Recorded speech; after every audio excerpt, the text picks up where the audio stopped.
Welcome back to the Not Carrie Bradshaw YouTube channel. In this video, I'm recapping episode 8 of the First Wives Club series. Everything started off so well here. Our ladies were being loved on properly, okay? They were being hugged up on. David was being attentive and rubbing feet. Khalil was cozied up with Hazel. Bree was getting it in with Gary in the car. Things were going well for our girls. And then not so much. So Hazel's new song, as an independent artist, is blowing up. It's doing so well, and Derek is a hating ass bitch. He can't take. So the ladies meet up for lunch like they're on a reality show, and Bree is saying that she's initially, at this point, she's happy with the ambivalence of her and Gary's relationship. She's good not fully knowing whether or not he's broken up with Melissa or what's happening with them. It's almost like they're dating and they don't have to think about the divorce or, what else is coming or what else is going to happen. And the girls are kind of like, you might want to think about that because you have like divorce papers and stuff in motion. And she just kind of wants to enjoy it for what it is.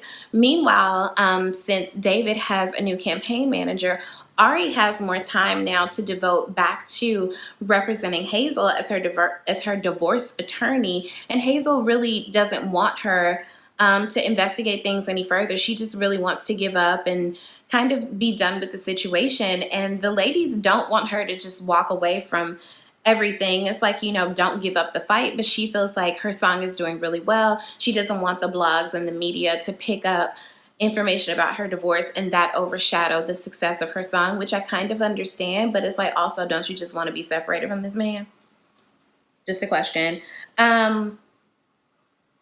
So Hazel's album is done, and Khalil wants to take her out to celebrate. I think they were at Red Rooster, but I wasn't sure. But, Khalil wants to take her out to celebrate, and Hazel is kind of missing the VIP treatment. And Hazel was not my favorite person this episode at all. She still has some of that diva kind of stuff going on, and I just wasn't happy with it. And like, don't tell this, new dude who is like interested in you and supportive of you how your ex-husband used to get tables and, VIP treatment. Don't do that. And then especially because Derek also happened to be in the same spot and sends over a bottle of, very expensive wine, which is like her favorite. And she's even asking Khalil if he can afford it. And Derek is being manipulative. Of course he is. He then pops up on her at her weekly spa appointment, and Khalil catches her, sends her a text, like, I'm in the area, do you want to link up? And she gets caught in her lie because she ends up getting in the car with Derek and lies to Khalil about where she is. And Derek takes her to the, recording studio where she first recorded her platinum album. And, now all of a sudden Derek is so proud of her and wants to partner with her. And he's trying to like seduce her into it. And it's just the levels of manipulation were just so upsetting. And he, presents this 60-40 split of, like ownership of the label. And it's time for me to pour into you like I always should have because you found yourself again. And it's like, yeah, you found yourself again without him. You don't need him. So that even though she, declined his sexual advances and, made another offer giving her more stake than him, I don't trust him. I didn't trust him to even have that much. Like, what are you talking about? So I was really disappointed that she didn't want to stick with her on her independent streak. This is so disappointing. Like, don't let him win. The only couple I'm really rooting for is Bree and Gary. So, no. Y'all know I have my notes. So, David and Ari have a cute little date night. Cute little, no work, no phones kind of date evening.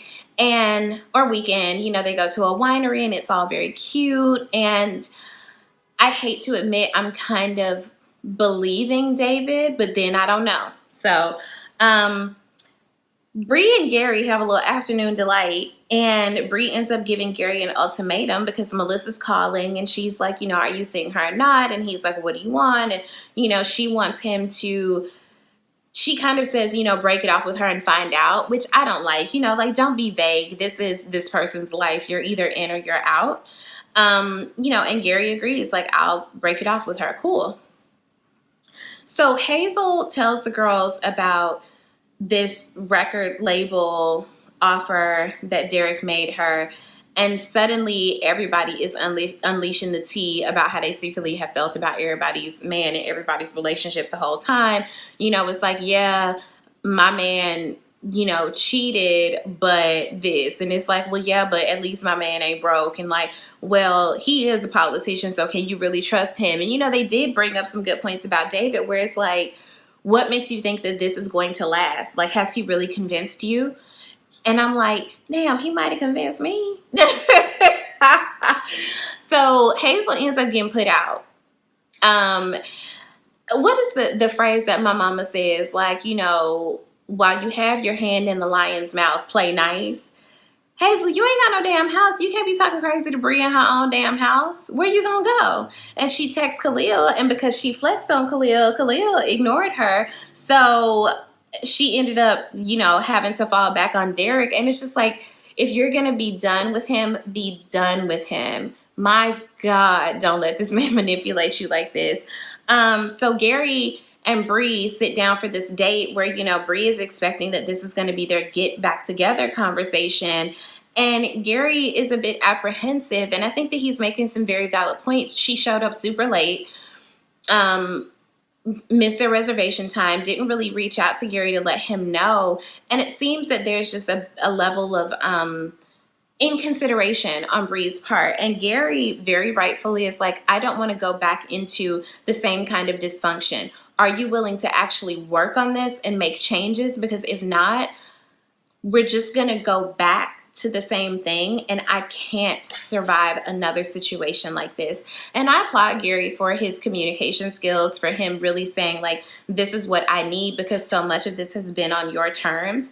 And it didn't really occur to me that, you know, I hadn't considered that, you know, that everything kind of has been what Bree wants. And while I do think that, you know, Gary wants things to work with them, he can't be the only one making concessions. He can't be the only one. Of course, he owes her because he cheated, you know, so he should be coming back, you know, hat in hand. But she also has to put forth some work. So I really do hope that those two work things out. And we'll see what happens. I really like this episode a lot. Ari's outerwear when she left the restaurant, I love a fur-lined coat. Love a fur-lined coat. I have a coat like that. Anyway, drop down in the comments. Let me know what you guys thought about this episode. Be sure to subscribe and to share this video if you have other friends watching the show. Watch some of my other review videos. I review other things. And if you really like what you saw here today, you can become a patron on my Patreon to help me to continue create free content. I'll see you guys for the next episode, and thanks for tuning in. Bye.